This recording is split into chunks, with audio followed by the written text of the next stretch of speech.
been a little while since I've done an update video on the aquariums. This is the 40-gallon breeder. I think everything in it's going well. Everything's growing very quickly, which is to be expected when you use some fertilizer and you have CO2 in there. Everything almost grows too quickly. Some of the plants I probably trim back every couple weeks and they still just sprout way out.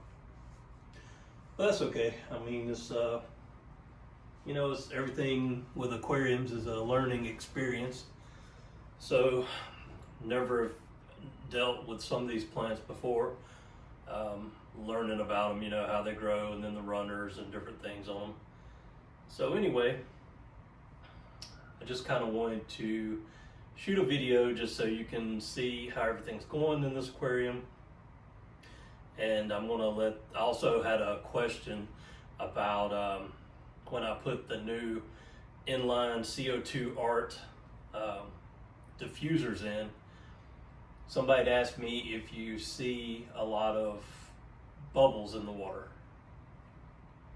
So I wanted to shoot a video while it was running so that you could see the amount of bubbles that are being released into the water. So you can see how that's going. I mean, it looks like a shaken soda. There's bubbles everywhere. I have it on a timer and I have it shut off at 5 o'clock. So when it goes off, everything settles down and everything looks great. Until then, there are a ton of CO2 bubbles in there. But it's one of those things that with the amount of CO2 that it takes, and I'm just basically going by the drop checker, to keep the amount of CO2 required by the plants, by how much they absorb,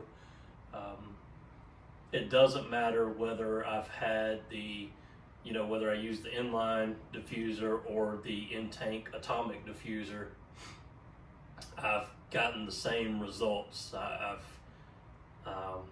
had bubbles all in the tank.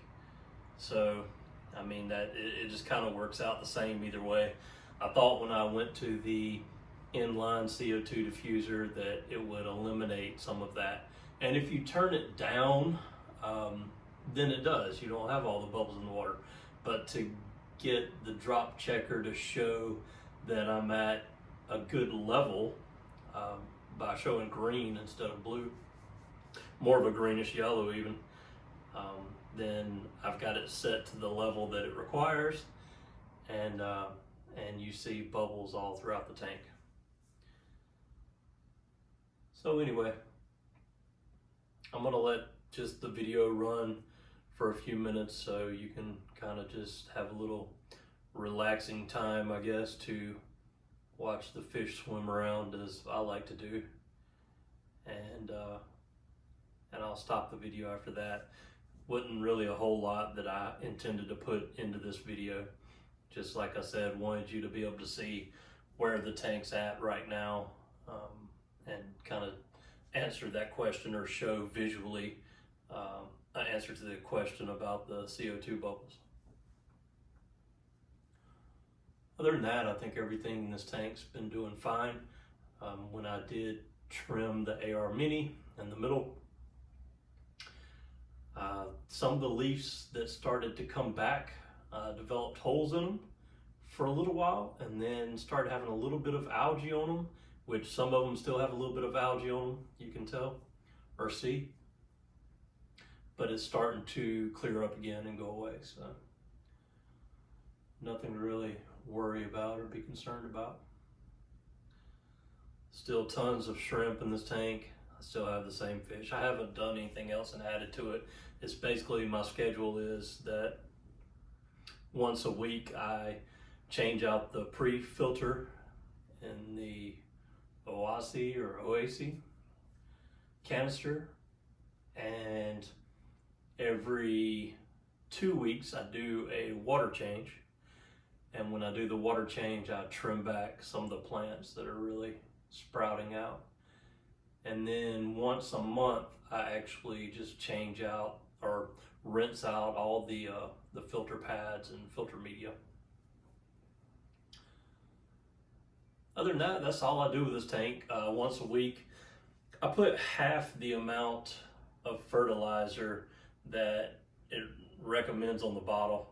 It's basically 1 pump per 10 gallons. So this would be 4 pumps per week.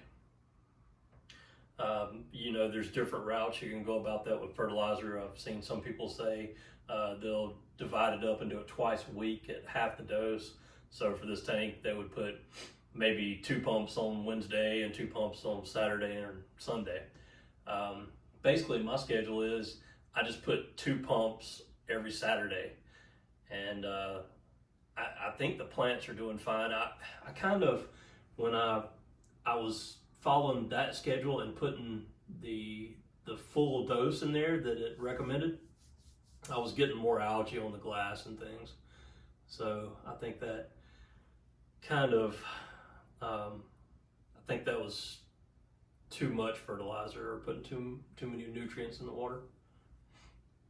So I kind of cut that dose in half. It's just something that everybody will have to figure out for themselves. The 36-gallon bow front in my son's room, I'm still trying to regulate that. It's got a bad algae outbreak in it right now. So I've got to go back and I cleaned it out last weekend, but it immediately came back after a few days.